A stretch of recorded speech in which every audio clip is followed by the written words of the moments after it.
नमस्कार। न्यूज़ क्रांति की ऑडियो समाचार सेवा आज क्या हुआ में सभी सुनने वालों का हार्दिक स्वागत है। एक नज़र देश दुनिया की तमाम बड़ी खबरों पर। सुप्रीम कोर्ट ने कृषि कानूनों पर रोक लगाने के दिए संकेत।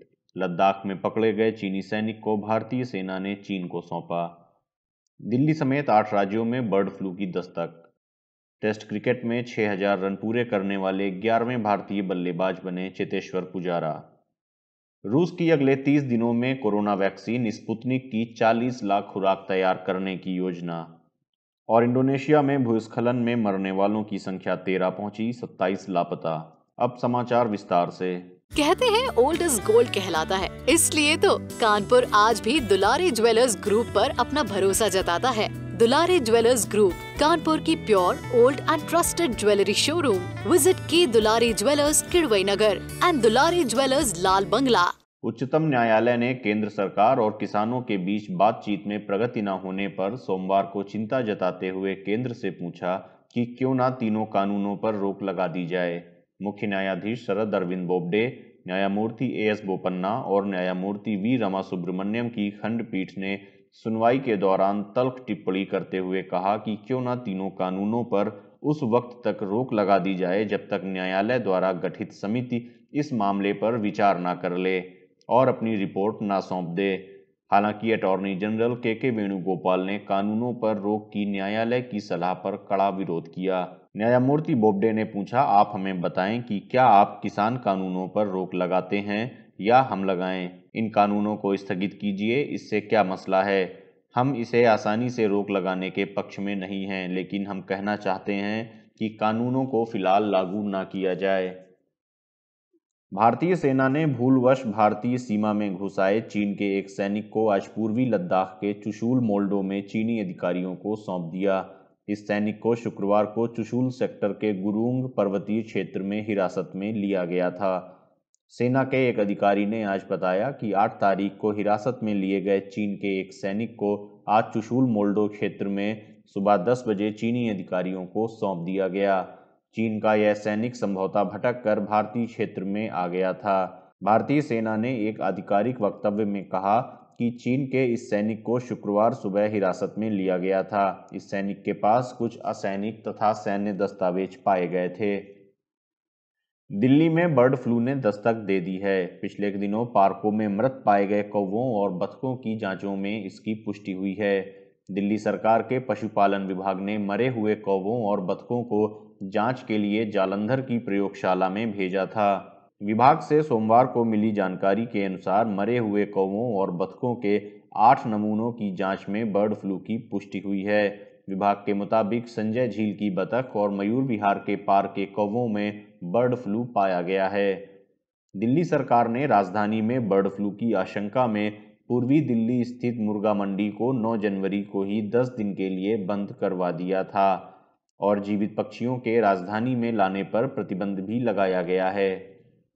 भारत के चेतेश्वर पुजारा ने टेस्ट में 6000 रन पूरे कर लिए हैं। टेस्ट क्रिकेट में 6000 रन पूरे करने वाले पुजारा 11वें भारतीय और दुनिया के 69वें बल्लेबाज हैं। भारत के शीर्ष क्रम के बल्लेबाज पुजारा को सिडनी टेस्ट शुरू होने से पहले 6000 टेस्ट रन पूरे करने के लिए 97 रनों की जरूरत थी। भारत के पिछले ऑस्ट्रेलिया दौरे में मैन ऑफ द सीरीज रहे पुजारा इस बार अपनी जबरदस्त फॉर्म में नहीं दिखाई दे रहे थे और पहले 2 टेस्ट की 4 पारियों में उन्होंने 43, 0, 17 और 3 रन ही बनाए थे। पुजारा ने 2018-19 के पिछले दौरे में सिडनी के मैदान में भारत की पहली पारी में 193 रन बनाए थे और सिडनी का मैदान एक बार फिर पुजारा के लिए भाग्यशाली साबित हुआ। पुजारा ने तीसरे टेस्ट की पहली पारी में 50 और दूसरी पारी में 77 रन बनाए।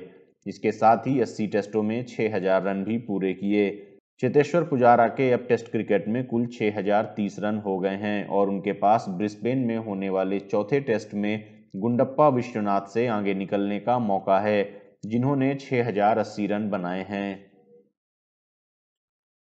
रूस की अगले 30 दिनों में कोरोना वायरस के लिए कारगर वैक्सीन स्पुतनिक वी की 40 लाख खुराक तैयार करने की योजना है।